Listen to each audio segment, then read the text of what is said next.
रोशनी का कारवां। This podcast is brought to you by Score Foundation.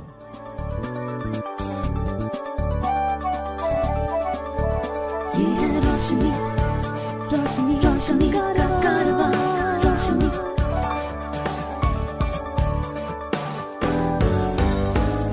Highway, ये है रोशनी का कारवां। हाय नमस्कार, मैं George Abraham. Welcome to Eyeway conversations. आज हमारा मेहमान है पीयूष चनाना, जो एसएस टेक लैब्स, जो आईआईटी दिल्ली का लैब है, वहां पर लीड साइंटिस्ट है। स्वागत है Piyush, welcome. Thank you George sir. तो पीयूष, आप काफी सालों से ब्लाइंड लोगों के लिए टेक्नोलॉजी डेवलप कर रहे हैं, उस पर काम कर रहे हैं। How did you actually get interested in this space? तो सर करीब 2010-11 के आसपास मैं इससे पहले एक टीचिंग में था, फैकल्टी था इंजीनियरिंग कॉलेज में, और आईआईटी आया अपनी पीएचडी करने के लिए। यहाँ पे मेरे को मौका मिला प्रोफेसर बालाकृष्णन, प्रोफेसर राव, रोहन के साथ काम करने का। उस समय यहाँ पर असिस्टिव टेक्नोलॉजीज में स्मार्ट केन पर काम चल रहा था, और उस कार्य को स्टार्ट करते वक्त मेरी मुलाकात काफी लोगों से हुई, जैसे दीपेंद्र सर से, योगेश से। और इन लोगों के साथ जब मैंने कुछ समय बिताया तो मुझे रियलाइज हुआ कि ये एक बहुत ही इम्पोर्टेंट फील्ड है। तो वो मेरे लिए एक टर्निंग पॉइंट था कि मैंने कहीं ना कहीं डिसीजन लिया कि मैं अगर पीएचडी करूंगा तो इसी फील्ड में करूंगा। तो वहीं से ये सारी जर्नी मेरी स्टार्ट हुई, और फिर आगे कंटिन्यू होती गई। और मेरी पीएचडी भी फाइनली पर्सन्स विद ब्लाइंडनेस के लिए फोकस रखते हुए मोबिलिटी पे रही है। जब आप मोबिलिटी के बात कहते हैं तो PhD is a very vast space. जी। तो ये जो मोबिलिटी के क्षेत्र में, what are the areas that you actually covered जब आपने ये पीएचडी किया? जैसे ओरिएंटेशन एंड मोबिलिटी एक बहुत ही फंडामेंटल रिक्वायरमेंट है फॉर पर्सन विद ब्लाइंडनेस। और इंटरनेशनली अगर देखें तो बाहर की कंट्रीज में बहुत स्ट्रीमलाइन सिस्टम है कि आपके पास कोई भी आप नए रूट पे जाना चाहते हैं, या आप as a person with blindness बचपन से आपको ये मौका मिलता है कि आप प्रॉपर ओरिएंटेशन मोबिलिटी ट्रेनिंग ले सकें।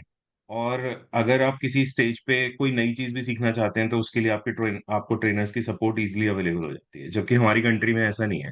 हमारी कंट्री में सिचुएशन में ये है कि ज्यादातर लोग ओरिएंटेशन मोबिलिटी अपने एक्सपीरियंसेस से सीखते हैं। चोट लगती है उससे अपने छोटे शहरों से आते हैं, गांव से आते हैं, वहां पे स्टिक की मदद से चलते हैं, या वुडन डंडा जो होता है उसकी मदद से चलते हैं, एंड फाइनली अपने आप गिरते हुए सीखते रहते हैं। पर उससे बहुत ज्यादा दिक्कत रहती है क्योंकि आपको बेसिक टेक्निक्स का भी पता नहीं चलता। तो मेरा जो फोकस था पहले तो ये समझने में गया काफी समय कि ओरिएंटेशन मोबिलिटी एग्जैक्टली है क्या, क्योंकि मैं इस बैकग्राउंड से नहीं आता था। तो उसको पूरा समझा गया। उसको पूरा समझने के बाद ये देखा गया कि उसमें कौन सी चीजें हैं जो सिर्फ टेक्निक से ओवरकम की जा सकती हैं, और कौन सी चीजों के लिए आपको टेक्नोलॉजी की रिक्वायरमेंट है। उन गैप्स की आइडेंटिफिकेशन के बाद हम लोगों ने ये कार्य करा कि जहां पर गैप्स हैं टेक्नोलॉजी वाले, उन गैप्स को हम किस तरह से नए सॉल्यूशंस के साथ फुलफिल कर सकते हैं। तो अगर ब्रॉडली बोले तो इलेक्ट्रॉनिक ट्रेवल एड्स और नेविगेशन मेरा प्राइमरी फोकस रहा पीएचडी के टाइम पे। हाँ। और इस दौरान एक चीज और हुई, जब हम लोग जैसे स्मार्ट किन डेवलप करी उसके बाद हमें लगा कि हमारा तो काम खत्म हो गया एज अ इंजीनियर। अब ये लोग सीख जाएंगे इसे, और हम कुछ ट्रेनर्स को सिखा देंगे और काम हो जाएगा। तो पर ऐसा था नहीं। तो उसके बाद हम लोगों को काफी साल इन्वेस्ट करने पड़े ट्रेनिंग प्रोग्राम्स में, उनको सब लोगों तक पहुंचाने में, अलग अलग स्टेट्स में जाके कार्य करने में। तो हमें बाकी चैलेंजेस के बारे में भी वहां पर समझ में आया। और इन चैलेंजेस को समझते हुए हमें एक बहुत बड़ा एडवांटेज ये भी मिला कि हमें ये समझ में आया कि सिर्फ एक प्रोडक्ट से प्रॉब्लम सॉल्व नहीं हो सकती।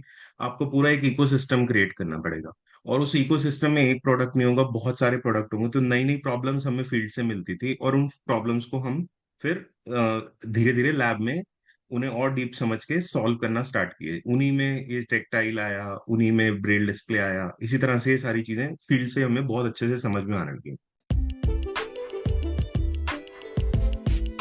If you know of anyone with vision impairment who needs guidance on living life with blindness, please share the iWay National Toll-Free Helpline number 1800 5320 469 The number is 1800532046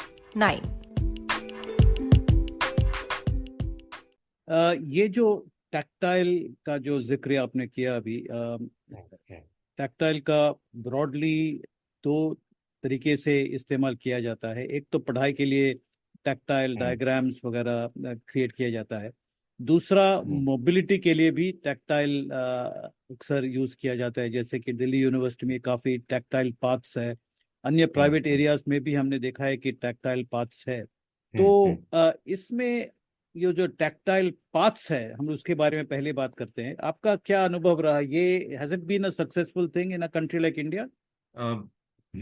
अभी तक तो सही से सक्सेसफुल नहीं हुआ है। उसके दो तरह के रीजंस हैं। एक तो जो लोग लेआउट करते हैं उनकी अंडरस्टैंडिंग कितनी है। जैसे आप बहुत सारे फुटपाथ पे जाते हैं तो actually tactile path will lead you to a pot whole.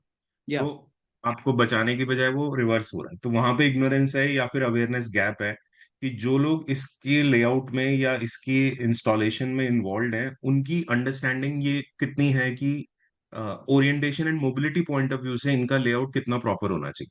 तो एक पॉइंट तो वो है जो मैं अगर ब्रॉडली देखूं तो वो धीरे धीरे इंप्रूव हो रहा है। जैसे जैसे जो एक्सेसिबिलिटी गाइडलाइन स्ट्रीमलाइन हुई है और बहुत अच्छे लेवल पे ऑर्गेनाइजेशंस के थ्रू एडवोकेसी हुई है, उससे ये धीरे धीरे इम्प्रूव हो रहा है। सेकंड है उसकी स्टैंडर्डाइजेशन और जो लोग उसे यूज करना चाहते हैं वो उसे कितना इफेक्टिवली यूज करते हैं।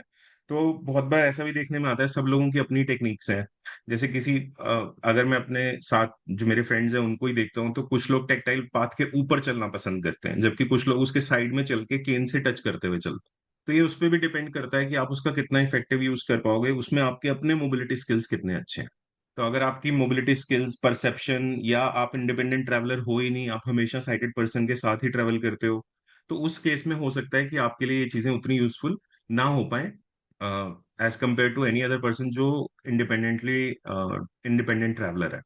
यहाँ पर कई ऐसे सब्जेक्ट्स हैं जहाँ पर देखना ज़रूरी है, क्योंकि विजुअल डेमोन्स्ट्रेशंस होते हैं, ब्लैक बोर्ड का इस्तेमाल किया जाता है, डायग्राम्स का इस्तेमाल किया जाता है, प्रैक्टिकल्स किया जाता है।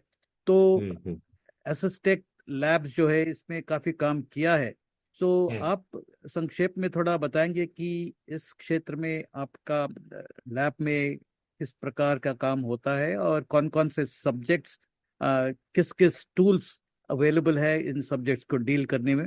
ज़्यादातर मेरे ख्याल से ह्यूमैनिटीज़ में शायद ज्योग्राफी होगा, शायद एक लिमिटेड लेवल तक हिस्ट्री भी हो सकता है, और साइंस हम्म। में मैथमेटिक्स है, फिजिक्स है, केमिस्ट्री है, बायोलॉजी है।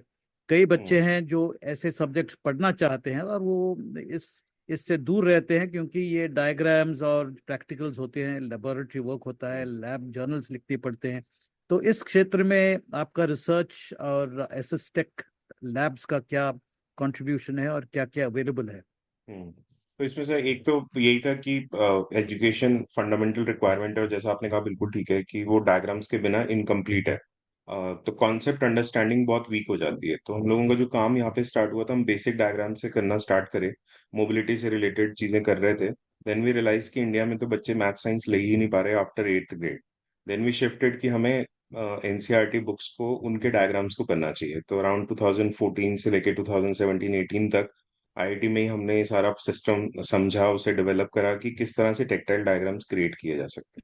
बट हमने जब पहली बार 8th ग्रेड की या 7th ग्रेड की बुक्स बनाई मैथ साइंस की, वे रियलाइज की यार अभी तो ये एक यहाँ पे इंट्रोड्यूस करने से कुछ नहीं होगा, क्योंकि इन बच्चों ने उससे पहले अपनी पूरी एजुकेशन में कभी डायग्राम्स का यूज नहीं करा।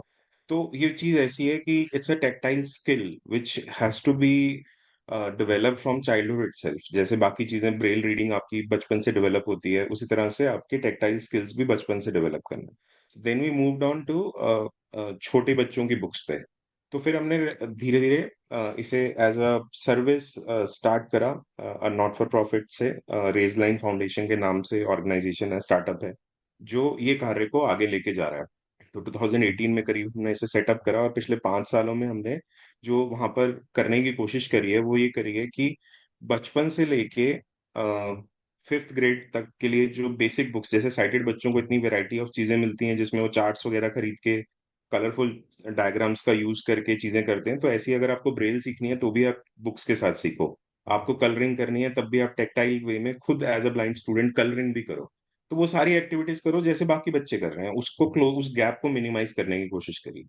पैरेलली साथ में ये करा कि जो 6th to 10th ग्रेड है उसकी मैथ, साइंस और बाकी सब्जेक्ट्स को भी एक्सेसिबल, उसके डायग्राम्स पे कॉन्सेप्ट बेस्ड बुक्स बनाई कि ऑल ओवर इंडिया आप कहीं पे भी हो तो आपको मैटर नहीं करता, कॉन्सेप्ट तो हमेशा सेम रहता है ना, तो बोर्ड चाहे कुछ भी हो, तो वो कॉन्सेप्ट्स को इकट्ठा करके जैसे सक्षम के साथ, XRCVC के साथ, इन ऑर्गेनाइजेशन के साथ मिलके, एनेबल इंडिया के साथ मिलके ऐसी बुक्स क्रिएट करी जहां पर ये सारी चीजें अवेलेबल हो जाए। इसके अलावा जैसे बहुत सारी पूरी कंट्री में असिस्टिव टेक्नोलॉजी को सीखने का काम रहता है, तो उसमें भी डायग्राम्स का रोल आता है। अगर आप कंप्यूटर सीख रहे हो तो कंप्यूटर सीखने में आपको रिक्वायरमेंट है कि मेरा स्क्रीन का लेआउट कैसा है, मैंने डॉलर का सिंबल यूज करा बट वो दिखता कैसा है, या हम जो पंचुएशन यूज करते हैं उन सिंबल्स का मतलब क्या होता है। कंप्यूटर में वर्ड के अंदर लेआउट्स किस तरह से होते हैं, पावर पॉइंट में क्या होता है, एक्सेल में क्या होता है, तो इस तरह की जितनी भी रिक्वायरमेंट्स हैं उनके लिए भी टेक्टाइल सॉल्यूशंस डेवलप करें। और अगर आपको मोबिलिटी सीखनी है तो इंटरसेक्शन कैसा दिखेगा, गोल चक्कर का मतलब क्या होता है, उसमें हम गूगल मैप्स पे जाते हैं, वो कहता है कि take the first exit, second exit, third exit, वो बट एक्चुअली में है कैसा विजुअलाइजेशन उसका। तो उन सब के भी डायग्राम बेस्ड बुक्स बनाई। इसके अलावा मोबाइल को अगर आप सीखना चाहते हो तो जेस्चर्स को टेक्टाइल फॉर्म में ऐड करा। तो अगर जस्ट टू समराइज, छोटे बच्चों की किताबें, फिर हायर एजुकेशन, फिर साइंस, मैथ्स, ज्योग्राफी, ये सारे सब्जेक्ट्स जो फाउंडेशन लेआउट कर रहे हैं जहाँ पे मेजोरिटी बच्चा है, फिर असिस्टिव टेक्नोलॉजी जो सारी कंट्री में प्रोग्राम्स चल रहे हैं उसमें जहां जहां डायग्राम्स की रिक्वायरमेंट है, और इसके अलावा हायर एजुकेशन में जो स्टूडेंट हैं, चाहे वो एक या दो बच्चा है, 10 बच्चे हैं जो 10th के बाद भी मैथ्स ले रहे हैं या उसके आगे भी मैथ्स ले रहे हैं, उनके लिए भी टेक्टाइल सॉल्यूशंस को प्रोवाइड करने की सुविधा बना रखी है। तो ये एक मेजर कंट्रीब्यूशन है जो हम लोग कंटिन्यू कर रहे हैं for the last 10 years now. तो ये जो टैक्टाइल डायग्राम्स वगैरह जो आप बनाते हैं या टैक्टाइल टूल्स आप बनाते हैं, आर दीज मैन मेड या ये टेक्नोलॉजी के माध्यम से बनाया जाता है? जी, तो हैंडमेड वाला मेथड तो बहुत सालों से इंडिया में चलता था। हम लोगों का जो मेजर कंट्रीब्यूशन था, हमने उसे ये समझा कि ग्लोबली टेक्टाइल गाइडलाइंस क्या कहती हैं। क्योंकि जब मैं टच से परसीव करता हूँ और देख के परसीव करता हूँ, दोनों में जमीन आसमान का फर्क है। कि टच से जब आप परसीव करते हो तो आप टुकड़ों को जोड़ते हो और फिर एक दिमाग में एक पिक्चर क्रिएट करते हो, तो आपको बहुत सिंप्लीफाई करने पड़ते हैं डायग्राम्स। तो उन प्रोसेस को स्टैंडर्डाइज करा कि अगर कोई भी डायग्राम आपको दिया जाएगा वो किन स्टेप्स ऑफ सिंप्लीफिकेशन से जाएगा, फिर उससे एक सिंप्लीफाइड टेक्टाइल डायग्राम बनेगा जो कि कंप्यूटर पे डिजाइंड है। इस सिंप्लीफाइड डायग्राम को आप प्रिंट करेंगे with the help of 3D printers और एक मास्टर मोल्ड क्रिएट करने की कोशिश करेंगे। और उस मास्टर मोल्ड के through you can do multiple copies of diagram on a using a thermoforming process, या ऐसा प्रोसेस जिससे जो जो 3D प्रिंटेड मोल्ड का इम्प्रिंट है वो दूसरी शीट पे ट्रांसफर हो जाता है और वो फाइनली आपकी शीट बुक का पार्ट बन जाती है। To support our work with the blind and visually impaired, you can visit the donate page on our website www.scorefoundation.org.in. Please note www.scorefoundation.org.in. Piyush, जाहिर है कि जिस प्रकार आपने जिक्र किया कि जो टैक्टाइल डायग्राम्स को अंडरस्टैंड करने में एक प्रोसेस है, क्योंकि visually you see the whole thing, tactile आप you see it more sequentially. तो टैक्टाइल डायग्राम्स इस्तेमाल करके पढ़ाना ऑल्सो वुड बी एन अलग स्किल। तो टीचर्स वगैरह जो जिनको आप ये टैक्टाइल डायग्राम्स की किताबें देते हैं, क्या उनको सिखाने में आप लोग कुछ योगदान करते हैं? जी, तो ये तो बड़ा ही क्लियर हुआ सर, जितने भी हमने आज तक टेक्नोलॉजी डेवलप करी उसमें हमें ये समझ में आ गया कि टेक्नोलॉजी बनाने से कुछ नहीं होता, उसकी एडॉप्शन में ट्रेनिंग, और वो भी क्वालिटी ट्रेनिंग, बहुत इंपॉर्टेंट रोल प्ले करती है। तो जहां भी जैसे करीब हमने 50 भी नहीं, अब 60-70 स्कूल्स तक आई थिंक बुक्स पहुंच चुके हैं पिछले 5-7 सालों में। जी। तो इन सब स्कूल्स के साथ रेगुलर ट्रेनिंग प्रोग्राम्स चलते हैं सर। एक होता है कि एटलीस्ट वन बुक को हम हर स्टूडेंट को गो थ्रू कराते हैं in presence of their teachers and our trainers. तो हमारे ट्रेनर स्टेप बाय स्टेप हर डायग्राम को स्लोली पूरी बुक को कवर करते हैं, और टीचर्स उस सेशन को ऑब्जर्व करते हैं, तो उससे उनको भी समझ में आता है कि बेसिकली उनको क्या चीजें ध्यान में रखनी है। तो अलग अलग क्लासेस के लिए हम एक एटलीस्ट एक बुक को एंड टू एंड कवर करने की कोशिश करते हैं, ताकि उनके टीचर्स को पूरा प्रोसेस समझ में आ जाए। और प्रोसेस जो है ना वो बहुत ही कॉमन सेंस बेस्ड है, कि बेसिकली आपको डायग्राम के कॉन्टेक्स्ट को समझते हुए एक्सप्लेन करना है कि आपको टॉप से बॉटम जाना है या लेफ्ट से राइट जाना है, किस तरह से जाना है उस डायग्राम को एक्सप्लेन करने में। तो वो एक बार ही समझ में आने की बात है, वो कॉमन सेंस है, उसके बाद उसे रिपीट करना इज वेरी इजी। तो उस तरह से वो डिफिकल्ट नहीं। तो जो बीएड कोर्सेज होते हैं, कई स्पेशल बीएड कोर्सेज होते हैं अक्रॉस द कंट्री, तो यहाँ हम्म। पर भी आप लोग ये टैक्टाइल टूल्स का प्रयोग का ट्रेनिंग देते हैं, या you do it only in the schools? Uh, नहीं, बिल्कुल आपने बहुत ही वैलिड क्वेश्चन बोला, क्योंकि हम रियल में अगर कोई चेंज चाहते हैं तो हमें सबसे ज्यादा जो एंगेज करना है वो हर साल जो फाइनल ईयर के स्टूडेंट्स हैं, जो अगले 6 महीने में फील्ड पे चले जाएंगे और उसके बाद अपनी जिंदगी इन बच्चों के साथ लगाएंगे, तो उन तक अब नॉलेज पहुंचाना बहुत ज्यादा ज्यादा जरूरी हो जाता है। तो मैं ये कहूंगा कि हम अगर कंट्री लेवल पे बोलें तो हम बहुत बड़े स्केल पे ये अचीव नहीं कर पाए हैं। बट अगर हम जैसे दिल्ली में बोलें तो हम एक हमारा regular programme blind relief association में, जो Durga Bhai Deshmukh college of engineering college of special education है, वहाँ पे हम लोग हर साल उनके स्टूडेंट्स को भी बहुत बार बुलाते हैं, और हम लोग भी जाके उनके लिए सेशंस करते हैं। तो ऐसे कुछ कुछ आई वुड से कि अगर 100 स्कूल्स हैं तो हम 100 कॉलेजेस हैं तो एटलीस्ट हम 10 के साथ इस तरह का हम सेटअप करा हुआ है हमने, कि हम रेगुलर हर साल ये ट्रेनिंग सेशंस उन तक डिलीवर कर सकें। बट वो स्लोली हम एक्सपैंड करने की कोशिश कर रहे We are हैं। living in a era where digital tools, hmm. EPUB, e-text, uh, hmm. AI का भी अभी इंटरवेंशन आना शुरू हुआ है.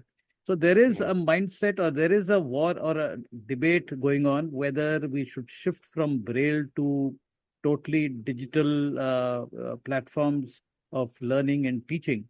तो हम्म। आपका अनुभव क्या है? आप समझते हैं कि ब्रेल अभी भी वैलिड है, रेलेवेंट है, या ब्रेल का सेल्फ लाइफ अभी धीरे धीरे खत्म हो रहा है? तो इसको सर मैं इफ एंड मतलब मैं और की तरह नहीं देखता। Both have their own importance and they must exist together, because at the end of the day it is the choice of the end user कि उसको क्या अच्छा लगता है। अब एज अ साइटेड पर्सन आप देखें तो बहुत सारे लोग कहेंगे कि मेरे को किंडल पे बुक पढ़ना ही अच्छा लगता है, बट या बहुत सारे बोलेंगे हमें तो ऑडिबल पे ही सुननी है। और कुछ लोग आज भी, या मेजोरिटी लोग आज भी प्रिंटेड किताब को ही खरीदना पसंद करते हैं। तो ये पर्सनल चॉइस के ऊपर रहना चाहिए डिसीजन, कि मैं क्या लाइफ में कंटिन्यू करना चाहता हूँ, अगर एज लॉन्ग एज मेरा एंड गोल क्लियर हो रहा है। तो ये एक व्यू पॉइंट है। सेकंड व्यू पॉइंट इसमें मेरा ये है कि आप जब एक सोल्जर की लाइफ को देखो, जैसे तो जब आप आर्मी में ट्रेनिंग के लिए जाते हो तो नो मैटर व्हाट कि आज की डेट में लेटेस्ट टेक्नोलॉजी से कौन से गैजेट्स एग्जिस्ट करते हैं, किस तरह की मशीन गन्स एग्जिस्ट करते हैं, बट आपको वहां पे नाइफ चलाना भी सिखाया जाएगा। वहां पे आपको बिना हथियारों के लड़ना भी सिखाया जाएगा। तो पॉइंट ये है कि जो अगर आप अपनी होलिस्टिक एक कॉम्प्रिहेंसिव ग्रोथ चाहते हो, तो उसके लिए आपकी जो ट्रेनिंग होनी चाहिए वो बहुत इन डेप्थ और कॉम्प्रिहेंसिव होनी चाहिए। तो सीखना सब कुछ है, वो आपके ऊपर है कि आप किस चीज का इस्तेमाल कब करेंगे। तो अगर हम इसमें बट जाएंगे कि सिर्फ ब्रेल सीख लो या सिर्फ ऑडियो सीख लो, तो वो आपको कहीं ना कहीं जाके लॉन्ग रन में हर्ट करेगा। कहीं पे जेन्युइनली आपको ब्रेल को पढ़ने की रिक्वायरमेंट आएगी, कहीं पे जेन्युइनली आपको ऑडियो के साथ फटाफट काम होने का एडवांटेज मिलेगा। तो it should be left to the end user कि उसे क्या चूज करें। तो ब्रेल के क्षेत्र में एसिस्टेक लैब्स में काफी काम हुआ है, उसके बारे में थोड़ा आप बताएंगे क्या क्या आपने डेवलप किया है, and what is working, what is not working? तो जैसे ब्रेल डिस्प्लेज, आज से करीब 5-7 साल पहले कोई affordable version of Braille displays India में एग्जिस्ट नहीं करता था। उस समय पे हमने काम स्टार्ट करा था कि क्या ब्रेल सेल्स जो होते हैं उसे नई टेक्नोलॉजी से बनाया जा सकता है कि जो ब्रेल सेल्स डिजिटल ब्रेल की कॉस्ट है वो नीचे आ जाए। तो जनरली जो डिवाइसेस थे वो 1.5 लाख ऑनवर्ड्स ही स्टार्ट होते थे 5-7 साल पहले। जी तो उस टाइम पे काम स्टार्ट हुआ था under the guidance of professor Balakrishna and professor Rao. तो उनके जी स्टूडेंट्स ने इस पे काम करा, और इस तरह का एक सेल डेवलप करा जो कि काफी अफोर्डेबल था। और उस टेक्नोलॉजी को फिर हमने आगे बढ़ाया इंडस्ट्री पार्टनरशिप के साथ, फिनिक्स मेडिकल सिस्टम और क्रिटिकल सॉल्यूशंस के साथ कि हम एक first Braille laptop type solution develop करेंगे सक्षम के साथ, जिसमें आप इंडिपेंडेंटली रीडिंग राइटिंग कर सको, अपने एग्जाम खुद लिख सको डिजिटल ब्रेल के साथ। तो वो प्रोजेक्ट जो था वो हमारा डॉट बुक करके प्रोजेक्ट था। तो डॉट बुक को हमने दो वर्जन्स में डेवलप करा, जिसमें एक 40 सेल विद क्वर्टी कीबोर्ड और एक 20 सेल विद 6 की कीबोर्ड था। और फाइनली वो अभी मार्केट में नहीं पहुंच पाया है, और अभी एट प्रेजेंट उसके अंदर इश्यूज हैं कि किस तरह से डिमांड सप्लाई वाले चैलेंजेस हैं, इन्वेस्टमेंट वाले चैलेंजेस हैं, तो उसकी वजह से अभी वो नहीं पहुंच पाया। But at the same time हम तीसरे वर्जन पे भी काम कर रहे हैं, जिसे हम पैसिव ब्रेल रीडर बोलते हैं। पैसिव ब्रेल रीडर का मतलब है it's not a writer, basically it's a reading device. कि first digital Braille reading device क्या हो सकता है, तो उस पे अभी कार्य चल रहा है, और हम होप कर रहे हैं कि 6 मंथ्स में या 8-10 मंथ्स में हम इसे मैक्सिमम फिनिश करके इसे एटलीस्ट लॉन्च कर पाएंगे सबसे पहले। What are some of the other projects that you are involved with जो blind लोग इस्तेमाल कर सकते हैं, हम्म। या आशा रख सकते हैं कि भविष्य में वो लोग उन सुविधाओं को का लाभ उठा हम्म। सकते हैं? हम्म। तो इसके अलावा कुछ और प्रोजेक्ट्स जो चल रहे हैं, जैसे ऑन बोर्ड करके एक प्रोजेक्ट था, काफी समय जो स्मार्ट केन के टाइम से ही हमारा ये प्रोजेक्ट चल रहा है, जिसमें आप बस बोर्डिंग को इंडिपेंडेंटली कर सकते हैं। तो अभी उसके एक पायलट इंस्टॉलेशन बैंगलोर और मैसूर में चल रही है रेज लाइंस फाउंडेशन के थ्रू। तो वो एक प्रोजेक्ट भी अभी ऑनगोइंग है, और इस बार होपफुली हम first time full state types installation कर पाएंगे, क्योंकि उससे पहले जो पायलट्स हुए थे वो सिलेक्टेड रूट्स पे हुए थे, ये बड़े स्केल का पायलट है। तो अगर यहाँ पे रिजल्ट्स अच्छे आते हैं तो एक स्ट्रॉन्ग केस बन सकता है कि इसकी एडॉप्शन होनी चाहिए एट स्टेट लेवल्स। तो ये एक प्रोजेक्ट और चल रहा है। इसके अलावा बहुत सारी नई डेवलपमेंट्स चल रही हैं, जो कि हम national centre for assistive health technologies के अंडर कर रहे हैं। तो हमने आईआईटी में ही अपनी लैब के अलावा भी एक स्पेस सेटअप करी है, जो जहाँ पे सारी सॉल्यूशंस टेक्नोलॉजीज अवेलेबल हैं। आप आके एज अ स्टेक होल्डर, कोई भी, चाहे आप यूजर हैं, चाहे आप टीचर हैं, चाहे आप कोई ऑर्गेनाइजेशन से हैं, आप आके उन सब सॉल्यूशंस को खुद ट्राई आउट कर सकते हो। और उसमें खासियत ये है कि उसमें हम ज्यादा से ज्यादा इंडियन स्टार्टअप्स के सॉल्यूशंस भी इंक्लूड करते हैं, ना केवल अपने। प्लस साथ में जो ग्लोबली चीजें एग्जिस्ट करती हैं, इंडिया में नहीं है बट ग्लोबली हैं, उन्हें भी प्रोक्योर करने की कोशिश करते हैं, और उनको इन डेप्थ एनालाइज करते हैं कि एक्चुअली किस सेट ऑफ यूजर्स के लिए ये वैलिड है, ताकि हम सही गाइडेंस काउंसलिंग उन्हें प्रोवाइड कर सकें।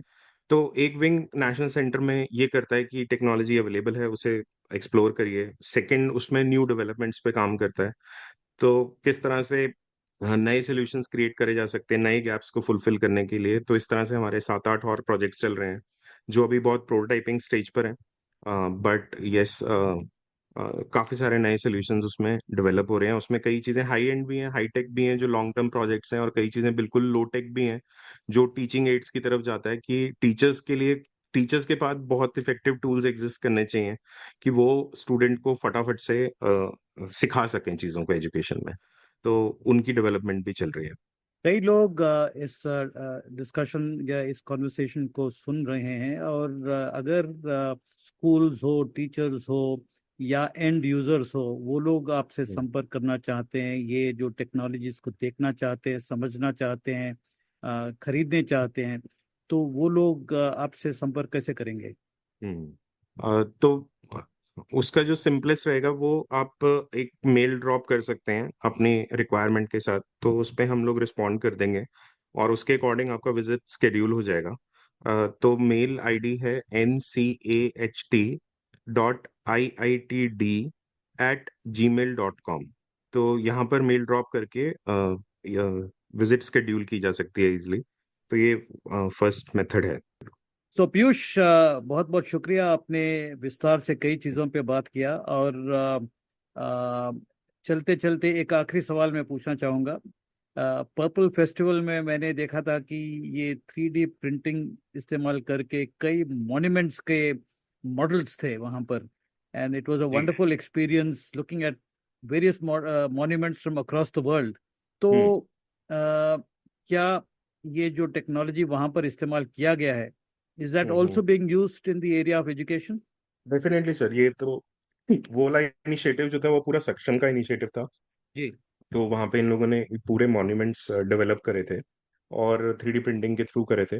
और इसका यूज डेफिनेटली स्कूल एजुकेशन में बहुत ज्यादा हो रहा है, क्योंकि अगर आप ज्यादातर इंक्लूसिव स्कूल्स में नॉर्मली भी देखेंगे तो हर स्कूल एक 3D प्रिंटर अपने वहाँ पे इंस्टॉल कर रहा है। वो ऑब्वियसली मॉन्यूमेंट साइज की चीजें प्रिंट नहीं कर सकता, बट बच्चों को ऑन द स्पॉट 3D में अगर कोई भी चीज चाहिए तो वो इनके थ्रू प्रिंट करी जा सकती है। तो वो बहुत एक्सटेंसिवली टेक्नोलॉजी धीरे धीरे स्कूल एजुकेशन में इंटीग्रेट होती जा रही है। So Piyush, thank you very much, आपने टाइम निकाला, हमसे बात किया, बहुत बहुत शुक्रिया। Thank you so much sir. Eyeway, ये है रोशनी का कारवां।